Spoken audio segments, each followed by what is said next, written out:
Assalamualaikum, kembali lagi di YouTube channel saya. Sebelumnya saya ucapin terima kasih buat bunda-bunda yang udah ngeklik video saya ini. Dan semoga video yang saya share ini bermanfaat ya bun. Nah, kali ini mau share kegiatan saya sore hari. Berhubung hari ini saya sip malam, jadi ini sorenya saya pengen masak supaya ada bekal untuk Pak suami besok pagi. Nah, rencana ini saya pengen masak ikan gembung sambal. Tapi sebelum saya mulai masak, ini saya mau buat bolu tape panggang dulu. Kayak biasa ya bun, kalau misalnya resepnya itu saya juga karena masih pemula, jadi nanti kalau misalnya bunda-bunda di resep saya ini ada yang kurang jelas, boleh ngeliat video atau tutorial masak atau cara buat tape bolu di YouTube channel yang udah profesional ya bun, tentang ngebuat baking kayak gini. Dan kali ini ngebuat videonya disponsorin atau ditemenin sama Alisa ya bun, karena Pak suami itu kan lembur dari pagi sampai malam, jadi sorenya belum pulang. Jadi karena Alisa nggak ada yang nemenin main, akhirnya dia main sama saya ya bun dapur. Ya udah nggak apa-apa, yang penting dia nggak ngerecokin banget. Dan pertama-tama ini saya mau ngelelehin dulu untuk menteganya. Kalau menteganya itu biasanya saya pakai 100 gram. Terus ini saya mau mepecahin dulu untuk telurnya. Biasanya itu saya pakai 3 butir telur yang utuh dan 3 butir kuning telurnya aja. Itu nanti saya mixer pakai gulanya 100 gram. Terus pakai SP 1 sendok teh, itu di mixer sampai ngembang ya bun. Nah, setelah ngembang nanti saya masukin itu tepungnya. Terus saya masukin kejunya, saya masukin tapenya. Terus nanti saya mixer juga sebentar. Terus saya terakhirnya itu saya masukin mentega yang cair tadi, saya aduk-aduk. Jadi sebelumnya itu saya udah manasin dulu untuk ovennya. Saya panasin itu sekitar suhunya 200 sampai 180 sampai 200 ya bun. Terus untuk apinya itu biasanya saya pakai api bawah dulu kalau untuk manasin ovennya pertama. Dan untuk menitnya itu biasa saya pakai 40 menit ya bun. Nah, ini udah selesai saya nge-mixer ataupun ngebuat adonan bolunya tadi. Ini diantak-antakin dulu supaya itu rata dan gak ada udara yang mengendap di dalam. Langsung aja saya masukin adonannya ke oven, dan untuk apinya itu langsung aja saya setel api atas bawah ya bun. Kita tunggu sampai ovennya itu mati sendiri. Dan nunggu-nunggu bolunya mateng. Di belanja mingguan yang kemarin itu saya ada beli pepaya sama nenas. Itu biasanya nenasnya itu di jus ya bun sama sawi biasanya. Nah, di sini untuk pepayanya saya mau kupasin aja karena baru sempatnya ngupas sekarang. Jadi mau saya kupasin semua, ntar saya masukin ke wadah. Terus abis itu saya langsung masukin ke kulkas aja. Jadi nanti kalau misalnya mau makan itu tinggal diambil aja ya bun, nggak sibuk lagi untuk ngupas-ngupasinnya. Sebenarnya tadi siang itu saya udah masak ayam semur, tapi karena saya ini sip malam, jadi biasanya kalau saya sip malam itu sorenya saya masak juga ya bun untuk Pak suami, untuk bekalnya Pak suami besok pagi. Sebenarnya sih kata Pak suami nggak perlu repot-repot untuk ngemasakin dia, tapi karena saya ngerasa kalau misalnya ninggalin Pak suami itu nggak ada makanan di rumah, itu rasanya kayak sedih banget ya bun. Sebenarnya sih Pak suami sih nggak nuntut kalau saya harus masak sebelum saya pergi kerja, tapi ya saya pengen sendiri supaya Pak suami itu kalau misalnya makan udah ada makanan yang mau dimakan di rumah ya bun, nggak usah mesti beli-beli lagi keluar. Nah, di sini lanjut aja saya mau ngupasin nenasnya. Biasanya kalau nenas kayak gini ini saya letakin di freezer ya bun. Terus nanti biasanya saya jus pakai sawi. Dan Alesa ini suka banget ya bun makan nanas ini, nggak di jus gini aja, karena dia itu suka kalau buahnya itu agak asam-asam sedikit.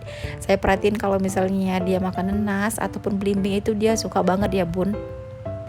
Sebenarnya ada enaknya juga ya bun kalau saya masak di sore hari kayak gini.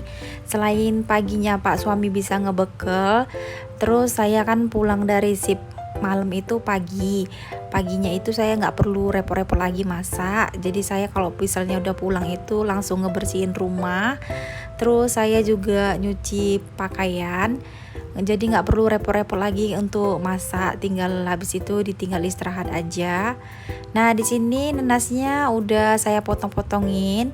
Nah ini Alesa udah mulai nyomot ya bun pas saya potongin kayak gini. Walaupun dia ngebilang ini agak asem, tapi dia habis juga ya bun 3 potong. Ya saya biarin aja selama itu nggak berlebihan dan nggak ngebuat sakit perut, ya udah saya biarin aja ya bun. Untuk nanasnya udah saya kupas kulitnya. Itu sebelumnya udah saya cuci dulu ya bun, udah saya cuci bersih. Ini baru saya potong-potong. Jadi buat dia ngeliat nanti jangan sampai salpok ya bun, bilang nanasnya itu nggak dicuci dulu. Dari tadi saya ngomong terus sampai saya lupa nanyakin kabar-kabar bunda yang di rumah gimana. Mudah-mudahan selalu dalam keadaan sehat selalu ya bun, dilancarkan rezeki dan segala urusannya, amin. Nah gimana nih bun harga bahan pokok di dekat rumah bunda atau di daerah rumah bunda udah pada naik belum? Ini ada cerita ya bun, saya pas beli telur, kan saya beli telur sehari sebelumnya itu kan saya buat bolu pandan ya bun. Jadi saya beli telur harganya itu masih 1.500 yang agak besar. Nah hari ini tadi saya beli telur harga 1.500 udah langsung mengecil dia ya bun. Dalam hati saya pikir bisa gitu ya, harga telurnya naik dalam satu malam bisa berubah harga, tapi ya nggak apa-apa ya bun, namanya juga menjelang puasa ini. Kayaknya kalau udah menjelang puasa semua bahan-bahan pokok itu pada ikutan naik ya bun. Nah cerita tadi saya buat bolu pandan itu kan kemarin saya buat bolu pandan ya bun, dan bolu pandannya itu bantet ya bun, entah nggak tahu entah kenapa kan saya itu lupa beli santan instan gitu pas ngebuat bolu. Jadi saya udah siap nge-mixer semua bahan-bahannya itu, yang terakhir kan mau dimasukin santannya, tapi saya teringat saya nggak punya santan. Cuman ada sisa santan yang udah jadi ataupun yang kemasan itu saya masukin ke freezer. Jadi saya teringat itu bun, jadi itu saya pakai aja. Dan saya udah feeling juga ya bun, pas saya masukin santannya itu ke adonan mixerannya itu dia langsung turun adonannya. Terus saya juga ya udah nggak apa-apa, saya pikir gitu, pede aja, langsung saya panggang itu bolu pandannya. Dan bener dong bun, jadinya itu bolu pandannya bantet. Sebenarnya nggak bantet ya bun, tapi ya bantet juga lah gitu dibilang. Di bawahnya itu bantet, di atasnya itu kembang gitu ya bun. Jadi pun saya juga heran ini salahnya di mana. Baru saya teringat itu juga tadi kesantan tadi, mungkin itu yang ngebuat salahnya ya bun. Dan Pak suami bilang sebenarnya enakan bolu pandan daripada bolu tape ini. Jadi dia lebih suka bolu pandan yang kemarin saya buat itu, walaupun bantet ya bun, dia lebih suka yang itu daripada yang bolu panggang tape ini. Nah jadi saya nanti pengen nyoba lagi ngebuat bolu pandan lagi ya bun. Mudah-mudahan kali ini bolu pandannya nggak bantet ya bun. Dan insya Allah nanti kalau misalnya ada waktu nanti saya share juga ya bun cara membuat bolu pandannya. Maafin ya bun kalau saya lagi voice over atau ngisi suara kayak gini, kata-katanya suka belibet terus diulang itu aja. Saya minta maaf ya bun. Ya saya akan belajar untuk kedepannya cara ngisi suara itu yang lebih bagus lagi. Nah ini langsung aja kita kembali lagi ke masakan saya. Ini saya mau ngeblender untuk cabai ataupun sambelnya ya bun. Biasanya kalau saya nyambel itu saya pakai tomat supaya nggak pedes banget. Nah ini udah selesai saya blender, biasanya itu langsung saya bersihin aja blendernya. Tadi untuk ikan gembungnya udah saya goreng ya bun, saya goreng dulu. Di sini langsung aja saya ngiris-ngirisin untuk bumbu ataupun untuk campuran nanti saya ngebuat oyong atau gambas gitu ya bun. Kalau di Medan tuh bilangnya gambas. Gambasnya itu pengen saya tumis nanti pakai udang sedikit. Ini biasanya Pak suami nggak suka ya bun gambas kayak gini. Pernah 2 kali saya masak itu Pak suami nggak mau makan sayur gambasnya ini. Jadi ini saya masak sedikit aja untuk saya sama Alesa. Nanti ini setelah harum untuk bawangnya langsung aja saya masukin udangnya sama gambasnya itu langsung ya bun, saya tumis sampai dia mateng. Kalau lagi masak kayak gini ditemenin si bocil, bukan ditemenin ya bun, jatuhnya itu digrusuhin ya sama bocil.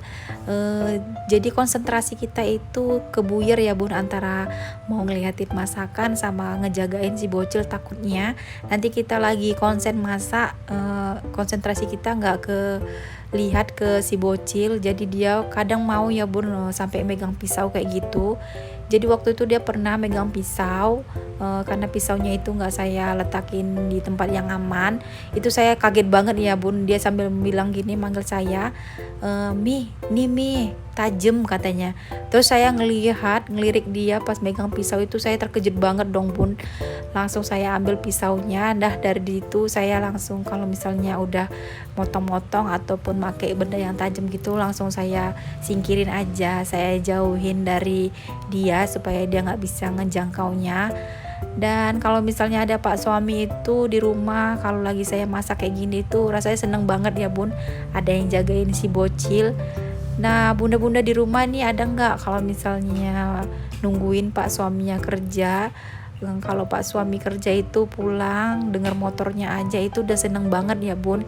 Kayaknya setengah dari beban kita itu ada yang ngambil gitu ya bun, ada yang bantuin juga gitu. Itu saya rasanya seneng banget ya bun. Makanya kalau ada Pak suami di rumah itu ngebantu banget ya bun kalau untuk saya. Nah tipe-tipe Alesa ini bun, kalau saya lagi masak saya kasih mainan, dia itu nggak mau ya bun, nggak tertarik sama mainannya. Dia lebih tertarik kalau misalnya ngikutin saya masak, mainin barang-barang yang ada di dapur. Jadi kalau saya masak itu semua yang ada di dalam piring itu keluar ya bun, dimaininnya. Jadi saya diemin aja selama itu nggak berbahaya dan dia dalam jangkauan saya, itu biasanya saya nggak ngelarang-larang dia ya bun, biarin aja dia berkreasi dengan keinginannya sendiri. Tapi misalnya ada Pak suami di rumah, ini Alisa itu nggak mau ya bun nemenin saya di dapur. Dia lebih mending main sama Pak suami daripada nemenin saya di dapur. Kadang saya suka manggil juga pas saya masak di dapur, dia nggak mau datang ya bun, nggak mau ngerecokin saya.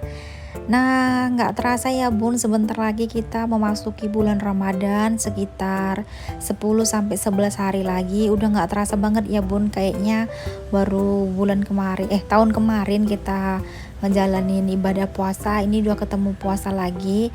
Alhamdulillah, mudah-mudahan kita ditemukan ya bun sama bulan Ramadan tahun ini dan tahun berikutnya, dan semoga juga kita diberi kelancaran dalam melaksanakan ibadah nanti, diberi kekuatan dalam melaksanakan ibadah puasa nanti ya bun.